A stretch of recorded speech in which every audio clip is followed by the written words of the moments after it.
jangan pakai pakaian robek. Jangan pakai pakaian robek. Rasulullah itu menjahit pakaiannya. Walaupun berlubang sedikit, maka Nabi akan menjahitnya. Kenapa? Karena orang yang menggunakan pakaian robek itu akan tertunda rezekinya selama 40 hari. Nah sekarang banyak celana baru robek.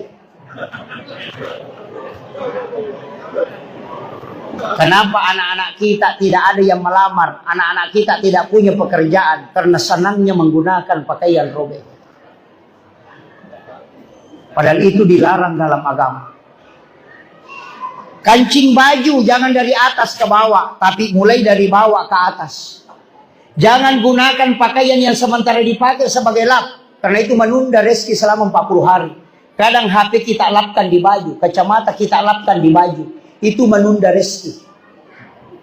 Makanya Imam Sarnuji dalam kitab Ta'lim Muta'alim itu sudah menyampaikan, hati-hati dengan 20 perbuatan ini, karena rezekimu tidak akan lancar. Makanya penjual itu banyak pemalinya, Pak. Apa itu pemali? Jika kau lakukan tidak berdosa, tapi kehidupan duniamu terpengaruh. Itu ilmu hikmah.